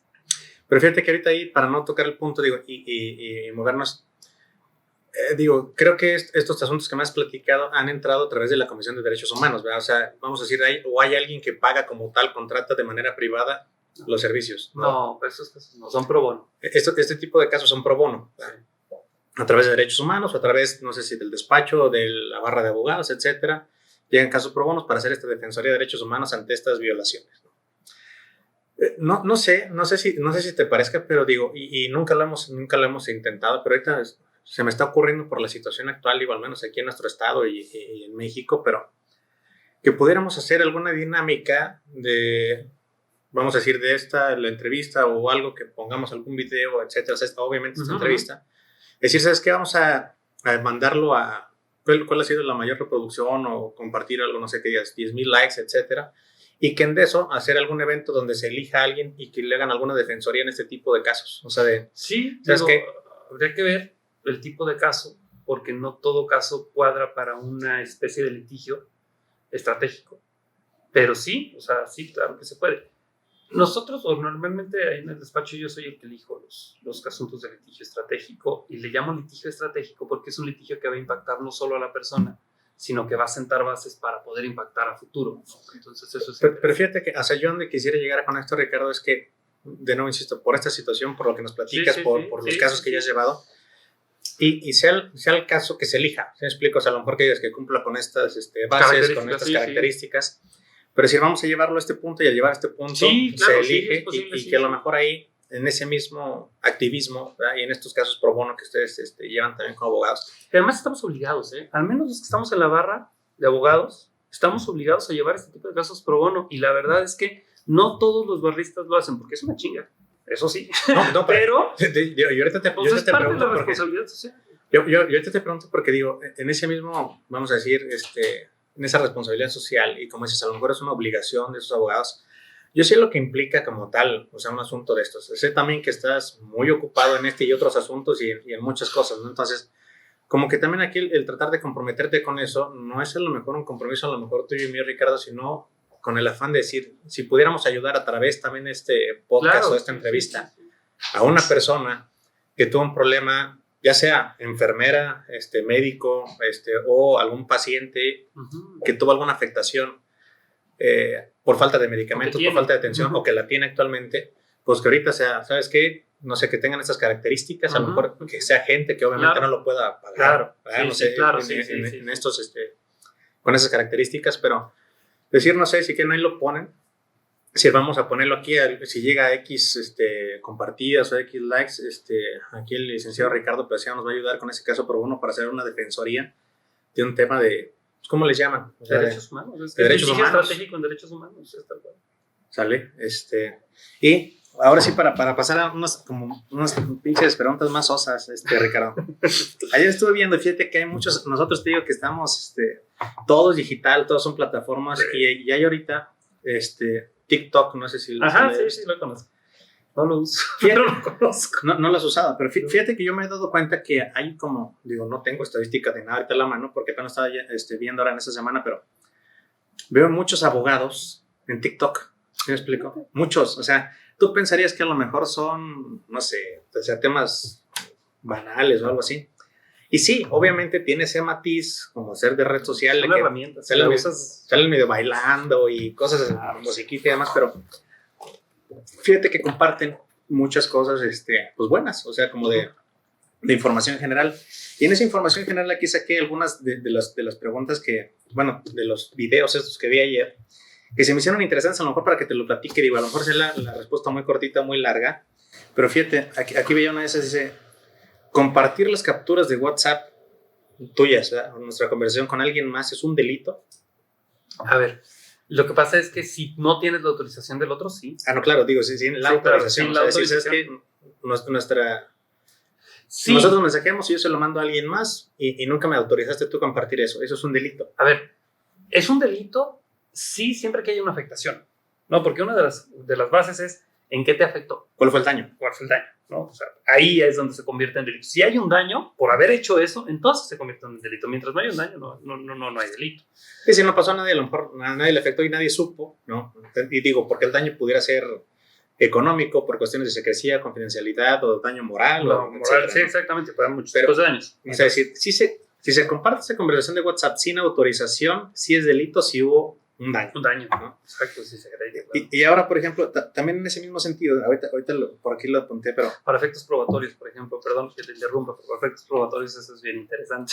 Porque en materia familiar eso se da mucho. Que antes, los correos, por ejemplo. Que antes de pasar esa pregunta, digo, ahorita si quieres tomamos esa. Ya está. No, pero ya la tenía aquí, pero ahorita también, las conversaciones de WhatsApp hoy pudieran ser prueba para algún asunto legal. Sí. Porque antes no lo eran, ¿verdad? No, ahora se toman como documentales. Es más, antes creo que ni los correos electrónicos. Y hoy se ha ido desarrollando todo esto. Y hoy ya, o sea, ya existe como tal jurisprudencia donde se puede decir que una conversación de WhatsApp, un correo electrónico, obviamente, no sé, certificados o etcétera. Con ciertas características, sí. De que validen que es un correo real de X persona a otra persona, o sea, no sé si por los dominios o etcétera, pero se toman como prueba, ¿no? Como prueba, sí, como una conversación entre las personas, sí, claro. La desmaterialización, por ejemplo, en los contratos, tiene que ver con las cláusulas de desmaterialización que antes, digo, es algo que también ha cambiado y a lo mejor... Pero después, fíjate que deberíamos hacer una plática solamente de contratos, ¿verdad? Porque eso también es un tema bien extenso, pero bueno, hoy te digo, ya platicamos de la parte de la libertad de expresión. También estaba viendo que dice, ¿qué hace un abogado? O sea, estaban platicando un asunto, dice, pues era una operación X, ¿verdad? Creo que en ese entonces era estética o algo así, pero estaba un abogado dentro del quirófano. Entonces, ¿qué hace un abogado dentro de un quirófano? Bueno, es que tiene un montón de implicaciones, ¿no? O sea, hay abogados, por ejemplo, legistas, ¿no? Médico legista, ¿no? Que no solamente es médico, sino también es abogado. Y entonces él puede dar fe, digamos, desde sus conocimientos duales, ¿no? De médico y de que se esté llevando bien, que se esté llevando a cabo la operación que solicitó la persona. Porque lo cierto es que en el momento en que se lleva una operación, la persona está ausente en cuanto a su consentimiento. El consentimiento fue previo, pero no al momento de... Entonces... Y en ese caso, por ejemplo, porque diríamos, pues un abogado lo asocias en un despacho, pero, o sea, ya hablar de un abogado en un hospital o en un quirófano, como que está raro, pero ahí ese abogado legista estaríamos hablando como de un peritaje médico, de saber que se están haciendo bien las cosas, ¿no? Sí, exacto, puede ser. Sí. Y pues sería que para evitar casos de mala praxis. Claro. Casos de mala praxis, o, por ejemplo, voluntades anticipadas, ¿no? Ahorita que se da mucho las cuestiones de la voluntad anticipada, lo que es, por ejemplo, hace poco lo comentábamos en el chat de la barra, una persona que dice, bueno, me van a meter en una operación muy riesgosa, si yo quedo mal, yo no quiero que me mantengan viva una mujer. Ya, o sea, a lo mejor un grado terminal o vegetativo. Yo no algo quiero así. que me mantengan viva, o sea, es una voluntad anticipada, ¿no? Y a veces es su voluntad, pero no la de los familiares. Y fíjate, también qué complicado eso, ¿no? Sí, no, y esas son otras implicaciones muy complicadas. No, hay algunos países donde ya se está legislando, en México todavía no. Está la discusión, pero todavía no llegamos hasta allá. Fíjate, otra, Ricardo, aquí en ese sentido también, digo, yéndonos también por esa parte digital, digo, desde nuestras plataformas y demás, que nosotros las usamos, y los miembros, amigos y toda la gente que está aquí alrededor de la tribu, que ya vamos por ahí de casi los 10,000, ¿no? Fíjate, empezamos con 140 personas, 8,000. Ya 8,000, ya casi 10,000, pero empezamos, yo me acuerdo que creo que éramos, 20 al inicio, una cosa así, luego ya 140, llegamos a 8,000 y vamos menos de un año, ¿no? Pero digo, ahí vamos creciendo, pero toda esta gente y nosotros mismos y cualquier persona en su día a día, hacemos uso de las diferentes redes sociales, ya dígase WhatsApp, Facebook, Instagram, TikTok, que ahorita hablábamos, pero también en estos días estamos viendo mucho que las nuevas políticas, y de hecho fue en el caso particular de WhatsApp, donde muchos que los estaban dando de baja y demás, tú sabes como tal cuáles son las implicaciones de eso, o sea, el darle tu derecho o permiso a esas plataformas para que hagan uso de la información que tú compartes o que tú brindas. Si es así, o sea, ¿hay algún daño hacia las personas al autorizar aprobar estos términos y condiciones? ¿Ese consentimiento, vamos, o no lo hay? ¿O fue también otro mito? ¿Cómo está? Yo siempre parto de el que nada debe, nada teme. Entonces, el que mi teléfono, por ejemplo, celular esté en WhatsApp o esté en Facebook, ¿no? Yo lo tengo en Facebook, en mi celular, por ejemplo, pues a mí no me afecta en nada, ni me ha afectado hasta ahorita, ¿no? Esto de, por ejemplo, lo que ocurre con WhatsApp, muchos mayores privilegios le damos a Facebook y de todos modos nadie de los que tiene Facebook lo cerró al momento en que cerró WhatsApp, ¿no?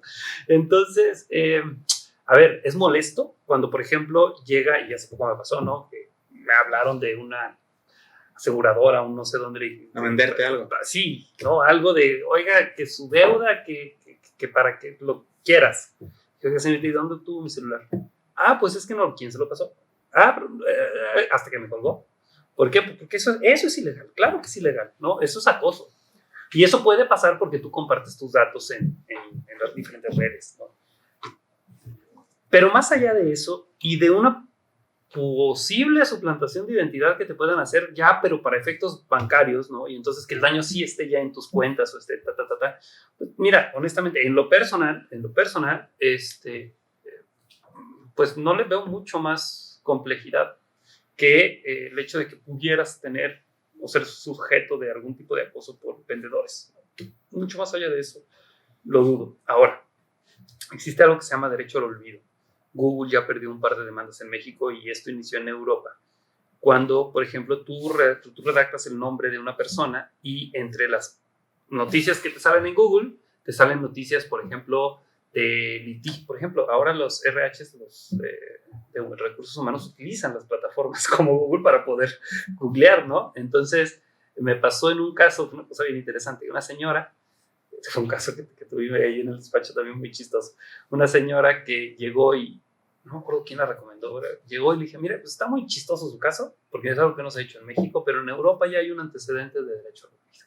Vamos a ver por qué ella traía un carro de chocolate, ese era su delito, la agarraron, se lo quitaron, pero como es un delito fiscal, porque lo que no estás pagando, esto es un delito federal, y entonces te abren un expediente en la PGR y nunca te va a pasar absolutamente nada, pero el expediente se tiene que abrir. ¿Y cómo fastidia? El problema es que ella quería ir a un trabajo, ¿no? La persona que usaba en Google su nombre, pues no sabía que era porque traía o sea, lo único que veía era un expediente fiscal federal, ¿no? Penal en contra de ella, y decía, caray, ¿qué está pasando acá, no? Y sin poder saber más, porque solo es lo único que aparecía, ¿no?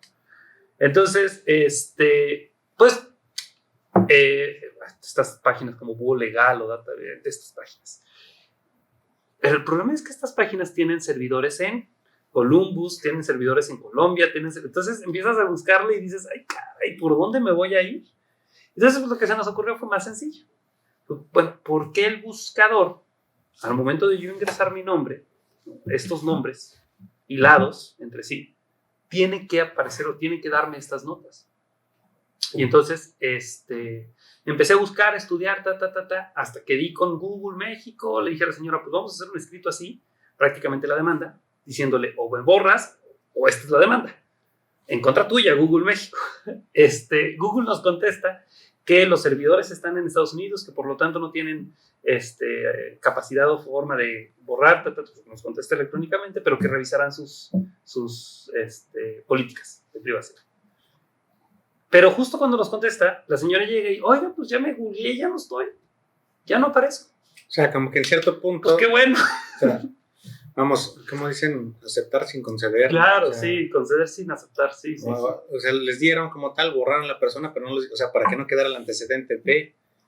Y Sí. porque aparte creo que de forma muy elegante dicen, revisa mis políticas de privacidad, de cookies y demás, y ya. Y las cambiaron, ¿eh?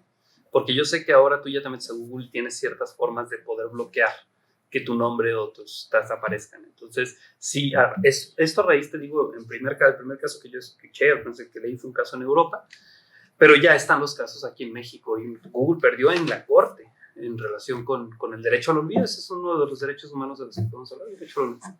Y fíjate, aquí pasando a otro punto, Ricardo, y hasta lo puse así, porque está como raro aquí, está chusco esto, porque te voy a tapar el caso, pero yo le había puesto aquí como el título, vamos a decir, el copy que nosotros vayamos a utilizar, pero es tóxicos o tóxicas delincuentes. ¿Verdad? Y aquí en este ya ves que dice que hay relaciones tóxicas y Ajá. demás, entonces estás viendo que si revisar el celular de tu pareja, novia, esposa o etcétera, sin su consentimiento también es un delito. Sí, claro, porque es parte de la propiedad privada, ¿no? Y esto tiene que ver con el uso que se puede hacer de esa propiedad. ¿Quién tiene el derecho de hacerlo? ¿No? Es bien interesante porque hay una de las discusiones que se tiene es que cuando estás casado, ¿no? Tú entras en una especie de mancomunidad respecto de todo lo que adquieres a partir de que te casas, ¿no? Entonces ahí es... Vamos a decir, como alguien de un matrimonio mancomunado, ¿qué pasa? O sea, tú lo estás hablando por el tema de bienes, que sí se casaron. ¿Qué pasa si se casaron en ese mismo sentido por bienes separados? Claro, sí, por eso hablo de casado mancomunado. Casado mancomunado, Sí. pudiera existir... Ahí hay algo que pudiera ser discutible, porque normalmente esto se dice, bueno, se refiere a los terrenos que adquieres y a las casas durante el matrimonio, es 50-50, sí, pero ¿por qué solo terrenos y casas? O sea, la ley no distingue, no distingas tú. Igual el celular. Como tal, activos tangibles o intangibles o algo, se pudiera hacer. Claro, ¿no? Ahí está un punto de discusión bien interesante al respecto. Aquí en este sentido yo lo veía porque decían que sí es un delito como tal por una inviolabilidad de las comunicaciones privadas. También. Y ahí decían, bueno, vamos a decir, alguien casado, pareja, novios o quien sea, va a revisar el celular. Y entonces ese celular, digo, ya que tú revises el celular de tu pareja, esposo, novio, quien sea, como que ya entra ese grado de toxicidad que está feo. Sí. Pero además, más de que seas una persona tóxica o no, eso te genera, o sea, de que ya eres un delincuente, ¿sí? Me explico, porque estás cayendo como tal en ese ilícito de violar esas comunicaciones privadas, ¿no? Entonces, pero ¿qué pasa? O sea, todavía yéndonos un siguiente paso, porque ahí también, digo, revisando, por eso digo que está interesante este tema de los abogados en el TikTok, ¿verdad? Veían que el tema de infidelidad no es causa de divorcio. No. Sí, no. Entonces, ni de daño. Ni de daño, ni de reparación de daño. Reparación de daño, ¿sí? Eso es muy reciente, eso tiene meses, pero sí, es interesante. No les digas a estos muchachos porque son medios carambas, entonces. Entonces, fíjate, o sea, en un caso de infidelidad no es causal de divorcio ni de reparación de daño. Sí. Pero ¿qué pasa? O sea, por ejemplo, si alguien, digo que yo ahorita el tema de divorcios, a lo mejor no para entrar en ese detalle, pero dice, a raíz de que le revisó el celular a la pareja, vio o conoció de un tema de infidelidad y por eso se quiere divorciar. Y a lo mejor ahí sí son bienes mancomunados. Sí. ¿Qué aplica? No, lo que pasa es que, hijo, tenemos que partir de que más bien no hay necesidades de causales de divorcio. Ya no. Ya no existe la causal. Ya no existe la necesidad de una causal de divorcio. Si tú te quieres divorciar, te divorcias. ¿Por qué? Porque ahí más bien lo que está de por medio es el derecho al libre desarrollo de la personalidad y por lo tanto tú no puedes estar obligado a estar casado con él. Pero ahí, por ejemplo, dicen, ya se divorcian sin ningún problema porque no debe de existir causal. No debe existir causal. Se divorcian, pero dicen, como están por bienes mancomunados, en ese divorcio es decir, a mí me toca el 50% porque me voy a divorciar sin causal. Es decir, no, porque tu causal de la que te quieres divorciar es que encontraste en mi celular que fue una infidelidad. Pero no habría influencia en eso. No te van a dar más del 50%. Son cuestiones separadas. Sí. Pero yo más bien aquí... Pero ahí por eso lo del divorcio, por eso les decía, más bien ahí va encaminado al daño. Es decir, a una reparación del daño.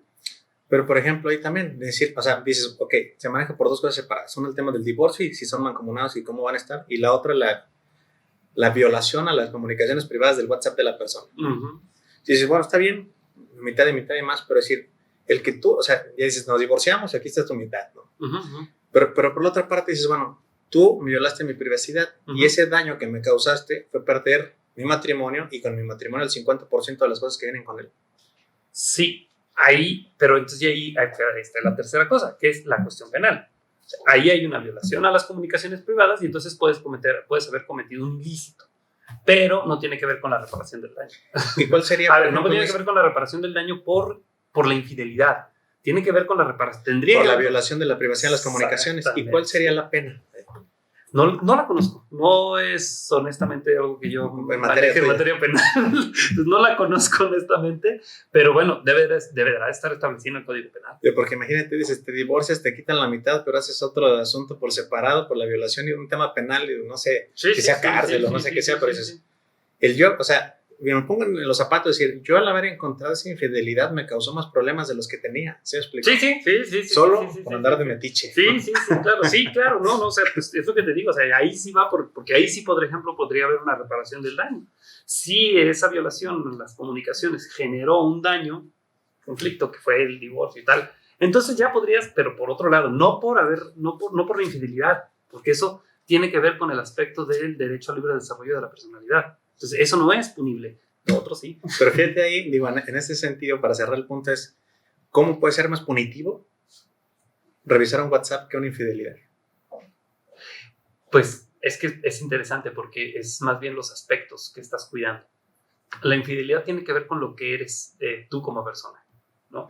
Y el Estado no debería de tener injerencia ahí. No, digo, hablando en términos legales, porque dices, a lo mejor ya me siento horrible yo por haberlo hecho y demás, pero en términos legales, o sea, viéndolo bien frío, con esa banda de la justicia en los ojos, decir, es más punible que revises el WhatsApp que tener una infidelidad. O sea, en términos a lo mejor de sociedad o algo, sí creo que dices, pues claro, está más pesado uno que el otro, pero sí, legalmente no. Legalmente no, porque el Estado no tendría que tener injerencia en ese aspecto tuyo, es tu vida privada.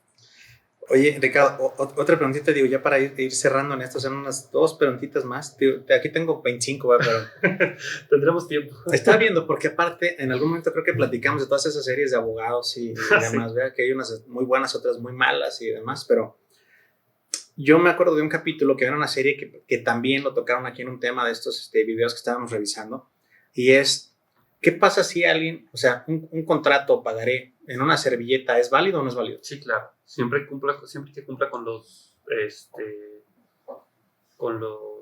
requisitos que establece el código, claro que es válido. Bueno, en Costa Rica, por ejemplo, no tratándose de cuestiones formalistas, porque son meras formalidades. La Corte costarricense, la sala, que es una sala constitucional, admitió una demanda de amparo que estaba hecha en una hoja de tortillas. O sea, claro. Y aquí, claro, un contrato en un pagaré en una servilleta es totalmente válido. O sea, si nosotros cumplimos esos X requisitos que a lo mejor debo pagaré a nombre de la fecha, la promesa de pago, reconocimiento y la promesa de pagar. Y de ahí se hace, pudiera tener cierta validez. Sí, claro, sí la tiene. Sí. Obviamente. Puede haber cuestiones contextuales que pudieran variar esa validez, pero en principio, digamos, es válido. O sea, si nosotros te digo, ¿sabes qué, Ricardo? Te vendo mi carro, aquí son tanto 10 pesos y demás, y te la quieren servir, y tú lo guardas y ya con eso aquí está el dinero y tan. Claro. Pagaré lo que sea, o sea, y te comento esto porque a veces dirían, no, pues se lo firmé en una servilleta, o hice una promesa en una servilleta, o sea, ya te doy un contrato, ¿no? Una promesa, porque aparte también el término promesa legalmente también como que tiene esas implicaciones, ¿no? Hicimos una promesa y una servilleta, tráetela aquí, pues no hay computador, no hay nada, y etcétera, lo hicimos, y eso pudiera tener cierta validez, ¿no? Sí, no la tiene, o sea, sí, claro. A ver, lo que pasa es que un contrato, o al menos compraventa, digamos que es el más simple, para ser válido, basta con que haya acuerdo en precio y cosa. No dice dónde, basta con que haya acuerdo en precio y cosa. O sea, así como tú dices, yo te vendo mi carro en 10 pesos, hay acuerdo en precio y cosa. Eso es un contrato. Se acabó. Olvídate, si tú puedes sacarlo. Olvídate los clausulados. Y luego nos vamos a la cuestión de la probatoria. Ahorita se puede probar porque está el video, ¿no? Sí, no, pero digo, alguien, y para allá apenas iba, fíjate, todavía más, porque digo, en ese caso, vamos a hablar en un contrato, una promesa, un pagaré, en una servilleta, en una hoja, en una de papel de tortillas, ¿no? Imagínate que dos personas, digo ahorita porque están las cámaras y está este elemento probatorio, si es más, aquí el contrato pudiera ser incluso verbal. Sí, ¿no? sí, claro. Imagínate que no hay como tal, y decir, y tú y yo en lugar de estar aquí, estamos echándonos unas cervezas y demás en un bar y ahí alcoholizados lo haces. Ahí tendrías que mostrar, por ejemplo, la cuestión contextual de la alcoholización, porque eso influye en la voluntad. Porque la cuestión de los contratos es la voluntad. No, la reina de los contratos es la voluntad. Entonces, si el alcohol inhibe tu voluntad y ahí hay una cuestión contextual que pudiera llegar a afectar de validez, así se llama, es una afectación a la validez del contrato, pero no por falta de contrato, porque el contrato existe. Su valor es lo que estás atacando por la falta de voluntad o por un vicio del consentimiento, se llama. Fíjate nada más ahí, es a donde quería poner el otro lado. Es decir, ahorita con las cámaras en una servilleta o verbal pudiera ser el contrato sí. sin tener nada. ¿verdad? Sí. En el otro lado vamos a pensar que si traes el mejor contrato del mundo, ¿verdad? En el mismo bar y decir, oye, pues aquí lo traía Ricardo, fírmalo. Vamos a decir, totalmente alcoholizado, etcétera, bajo ese contexto, decir, más adelante el contrato con las mejores cláusulas, si lo echas abajo por un nivel de competencia, si yo no era competente para firmarlo, para firmar el contrato. Estaba afectado de voluntad con mi consentimiento. Yo estaba borracho y por eso afectaron mis voluntades y mi consentimiento se puede echar para abajo. Sí, se puede echar para abajo. Sí. Hay un montón de cosas. Ahorita llevamos en el despacho un asunto sobre, y son cosas bien riesgosas, pero es un asunto sobre apariencia, en donde una persona que aparentó tener facultades respecto de la empresa a la que representaba, de la que sí era presidente del consejo, firmó un contrato, un convenio, tal, y por esa apariencia respecto al tercero, condenaron a la empresa, aunque estatutariamente no tenía facultades para hacer lo que hizo, porque necesitaba de una segunda persona. Pero hubo una apariencia, aparentó que sí las tenía frente al tercero. Ese es uno de los casos que llevamos que yo digo, qué pena de sentencias, porque es como si, es que sí, vamos, por más, pues son muchas cosas contextuales que sería un tema de muchas horas para explicar, pero en términos generales es un presidente de un consejo que no tenía facultades, firmó un contrato y la empresa fue condenada a pesar de que no tenía facultades. Porque hubo una apariencia de que él sí tenía facultades. Yeah. Y entonces el tercero reclamó esa apariencia. Dijo, oye, yo firmé de buena fe. Vino el presidente, me demostró que era el presidente y él me dijo que tenía facultades para hacerlo y yo firmé. Pero vamos a decir, ahí tiene, o sea, esa persona que aparentó como tal. Tiene una responsabilidad frente a la empresa, sí. Tiene una responsabilidad frente a la empresa a nivel directivo, ¿no? Pues, no es cierto. O sea, porque te voy a decir. Frente a la empresa. Si la empresa. Porque todavía está litigando eso, pero si la empresa llega a sufrir algún daño por la causa del exceso del ejercicio de sus derechos, digamos, como presidente del consejo, pues tendrá que responder a la empresa por los daños causados, por ese ejercicio indebido del derecho que tenía. No, sí, pero por ejemplo esa presunción de facultades como tal, o lo que estás hablando ahorita, dices, es el presidente como tal de la compañía o está en el consejo o algo, ¿no? Y a lo mejor hasta cierto punto ahí pudiera ser válido esto, ¿no? Pero ¿qué pasa? O sea, yo me pongo en los zapatos, vamos a decir, de la otra parte, es decir, donde entiendo que quien firmó, quien llegó ahí con ellos tenía, pues vamos, toda la honestidad, claridad, la voluntad de hacerlo, y si yo lo firmé de buena fe, que tú que estuvieras ahí no tuvieras las facultades o el poder de hacerlo, ese ya no es mi problema, ¿verdad? Pero es decir, pero tú, en este caso, Ricardo, estás representando a la compañía, a la persona moral, y a la que estás afectando es a ella. O sea, ahí es decir, yo sé que yo lo hice bien, pero decir, ¿y cómo lo va a perjudicar a él si aquí el que actuó de mala fe o en ese sentido de manera ignorante fuiste tú? Así es. ¿Por qué hay una repercusión contra él? Porque está representando a la empresa, porque eso se llama la apariencia de la representación. Yo no estoy de acuerdo, nosotros estamos defendiendo la postura de que, aunque tú lo hayas hecho de buena fe, tú tenías la obligación, ojo, porque es una empresa, de cerciorarte que realmente tenía las facultades para hacerlo. De tener la certeza que la persona que lo está asignando o demás, por eso están en el registro público, y esas son las cosas que estamos alegando. Digo, no hay una apariencia, pero... Porque si no, o sea, por ejemplo, para mí yo digo, Pues vine aquí afuera del estudio, de la empresa, de la compañía, y me encontré un cuate y me dijo que era el que contrataba, y etcétera, etcétera, y a lo mejor era Juan de las Cuerdas, ¿no? Sí, sí. Es decir, ya lo firmé, y yo contra eso voy y demando a la empresa. Es decir, oye, este cuate me dijo que esto y me prometió tal y me prometió tal, es decir, y aparentaba que trabajaba aquí, a lo mejor hasta uniforme lo traía. ¿Quién sabe si el uniforme era robado, la credencial? Sí, pues tú también. Eso sí trabajaba y sí era el presidente del consejo, pero estatutariamente no tenía las facultades porque necesitaba de una segunda firma, del director de la empresa. Entonces, comprometió a la empresa, ¿no? Comprometió a nombre de la empresa, no se comprometió a él. Él se comprometió como representante de la empresa. No, claro, pero yo por eso mencionaba, y es donde quiero estresar el punto de, o sea, en este caso, porque sí aparentaba totalmente porque era un directivo y él como tal lo era, ¿me explicó? Si era a lo mejor el consejo, la dirección, etcétera, los gerentes, él era parte del gerente de recursos humanos, o no lo sé. Después forma parte de, a lo mejor ahí sí debería, aunque no, pero pudiera ser válido esto, pero yo lo que voy es que, mira, yo me pongo en esos zapatos y digo, imagínate que, es decir, tienes 200 empleados, es decir, y que uno de ellos aparentó X o Y y no era gerente y no era nada, hacer esto, y por eso tienes que defender un punto de esto, es decir, pues no debería, ¿no? No debería. Digo, y creo que aunque se puede, porque hay toda la libertad, el otro día platicamos, ¿no? Es muy fácil echar abajo ese tipo de casos, digo, fácil entre comillas, ¿no? Y acá estamos sufriéndole porque es un asunto que llevamos en Aguascalientes, es terrible lo que está pasando en los juzgados en Aguascalientes, muy complicado litigar allá. Veremos lo que sucede, pero tienes todas las razones, bien riesgoso, o sea, si se llega a resolver en favor de la contraparte en relación a que la apariencia basta para obligar a la empresa, vas a poner en un estado bien endeble a riesgo a muchas empresas. Por el mal actuar de una persona. Estás haciendo un antecedente muy complicado. Estás generando... A ver, sí hubo muchas cosas, no fue simplemente como que llegó con el...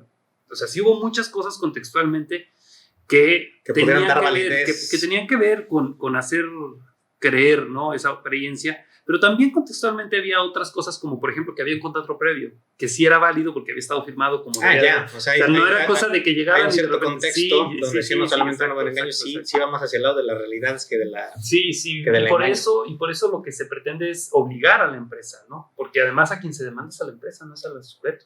O sea, es hasta dónde queda esa empresa obligada por culpa del sujeto. Y si llega a perder, bueno, pues entonces, pues el sujeto tendrá una cierta responsabilidad por el ejercicio indebido de sus funciones, digamos, de esta manera. Ya, excelente. Pues Ricardo, yo ahorita creo que a lo mejor para cerrar esta entrevista, no sé si tú nos quisieras platicar ahorita en los últimos 5 o 10 minutitos que nos quedan ahí de entrevista de algo que tú fuera de las preguntas que tuviéramos ya predeterminadas, de la plática y demás, algo que tú ahorita ahora enero de 2021, en términos legales, personales o de lo que se vive en San Luis, en México, nos quisieras platicar y con eso cerramos. Pueden ser legales o no. Mira, desde tu perspectiva, si hubiera algo que sería interesante rescatar, y lo dijimos o lo comentamos un poquito al principio de la pandemia, es qué estamos aprendiendo de esto, ¿no? Creo que es bien interesante detenernos, respirar, voltear y ver qué hemos aprendido hasta ahora, porque de todo aprendemos, ¿no? Y sobre todo cuando son situaciones estresantes, porque esto es una situación de estrés no solo para las empresas, sino también para las personas, para la sociedad y para el mundo entero. ¿Qué podemos aprender y qué nos podemos llevar de todo esto? Y creo que es retomar un poco lo que dije en un principio sobre entender que todos estamos conectados, que lo que hacemos o dejamos de hacer nos afecta y afecta al mundo y al contexto en el que vivimos y a las personas que nos rodean. Entonces hay que entender eso para poder generar más empatía en lo que hacemos para ser más humanos, no solo como empresas, sino también como personas, especialmente como personas, y a partir de ahí las empresas, porque el crecimiento de unos va a implicar el de otros, ¿no?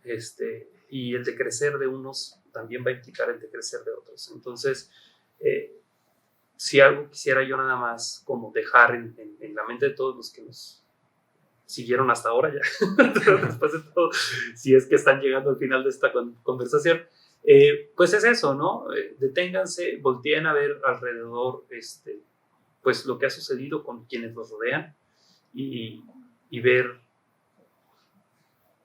pues la necesidad que tenemos de ser empáticos, ¿no? Jeremy Rifkin, un filósofo, autor de un libro que se llama la civilización empática, nos habla de esto y de la necesidad que tenemos para poder sobrevivir como especie, ¿no? Debemos empezar a pensar en términos de lo que somos, porque somos una especie animal al final de cuentas, ¿no? El Homo sapiens, algunos ya dicen que somos Homo sapiens sapiens, ahí hay un libro muy interesante.